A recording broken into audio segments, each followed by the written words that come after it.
On the night of October 30th, 1938, Orson Welles and the Mercury Theater Company broadcast the radio play Invasion from Mars, adapted from the novel The War of the Worlds by H.G. Wells. Listeners who tuned in after the broadcast began were alarmed by what they heard.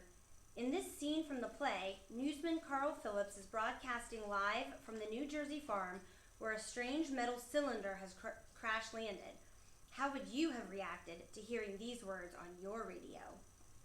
Well, I've never seen anything like it. The color is sort of yellowish-white. Curious spectators now are pressing close to the object in spite of the efforts of the police to keep them back. They're getting in front of my line of vision. Would you mind standing on one side, please? One side, Darren, one side. While the policemen are pushing the crowd back, here's Mr. Wilmeth, owner of the farm here. He may have some interesting facts to add. Mr. Wilmeth, would you please tell the radio audience as much as you remember of this rather unusual visitor that dropped in your backyard? Step closer, please. Ladies and gentlemen, this is Mr. Wilmeth. I was listening to the radio. Closer and louder, please. Pardon me. Louder, please, and closer. Yes, sir. While I was listening to the radio and kind of drowsing, that professor fellow was talking about Mars. So I was half dozing and half. Yes, Mr. Wilmeth. Then what happened?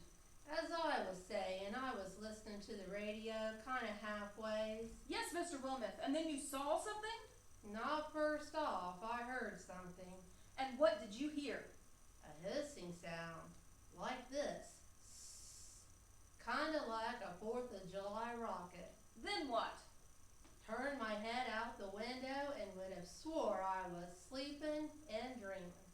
Yes? I seen a kind of greenish streak and then zingo!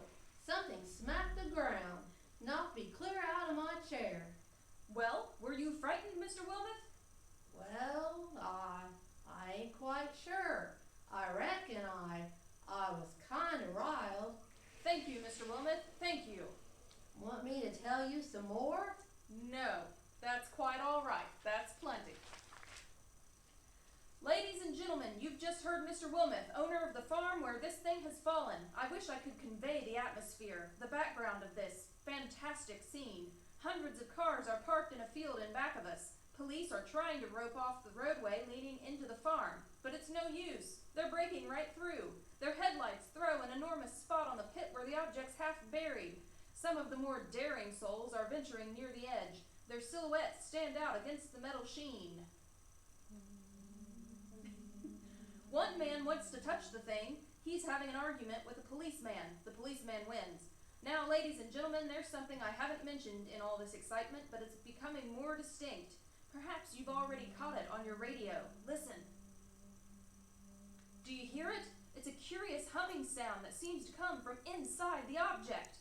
I'll move the microphone nearer. Here. Now, we're not more than 25 feet away. Can you hear it now? Oh, Professor Pearson. Yes, Mr. Phillips. Can you tell us the meaning of that scraping noise inside the thing? Possibly the unequal cooling of its surface. Do you still think it's a meteor, Professor? I don't know what to think. The metal casing is definitely extraterrestrial, not found on this Earth. Friction with the Earth's atmosphere usually tears holes in a meteorite. This thing is smooth and, as you can see, of cylindrical shape. Just a minute! Something's happening! Ladies and gentlemen, this is terrific! This end of the thing is beginning to flake off. The top is beginning to rotate like a screw. The thing must be hollow. She's moving! Get back there! There's men in there trying to escape! It'll burn to a Keep cinder! those idiots back! She's off! The top's loose! Look out there! Stand back! Ladies and gentlemen, this is the most terrifying thing I have ever witnessed. Wait a minute! Someone's crawling out of the hollow top. Someone, or something. I can see peering out of that black hole 2 luminous discs. Are they eyes? It might be a face. It might be... Good heavens! Something's wriggling out of the shadow like a gray snake. Now it's another one, and another. They look like tentacles to me. There, I can see the thing's body. It's large as a bear, and it glistens like wet leather. But that face, it's indescribable. I can hardly force myself to keep looking at it. The eyes are black and gleam like a serpent. The mouth is V-shaped with saliva dripping from its rimless lips that seem to quiver and pulsate. The monster, or whatever it is, can hardly move. It seems weighed down by possibly gravity or something. The thing's raising up. The crowd falls back. They've seen enough. This is the most extraordinary experience. I can't find the words. I'm pulling this microphone with me as I talk. I'll have to stop the description until I've taken a new position. Hold on, will you please? I'll be back in a minute. We are bringing you an eyewitness account of what's happening on the Wilmeth Farm, Grover's Mill, New Jersey. We now return you to Carl Phillips at Grover's Mill. Ladies and gentlemen, am I on? Ladies and gentlemen, here I am, back of a stone wall that adjoins Mr. Wilmot's garden.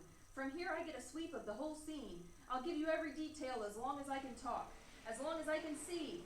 More state police have arrived. They're drawing up a cordon in front of the pit, about 30 of them. No need to push the crowd back now. They're willing to keep their distance. The captain is conferring with someone. We can't quite see who. Oh yes, I believe it's Professor Pearson. Yes, it is. Now they've parted. The professor moves around one side, studying the object, while the captain and 2 policemen advance with something in their hands. I can see it now. It's a white handkerchief tied to a pole, a flag of truce. If those creatures know what that means, what anything means. Wait, something's happening.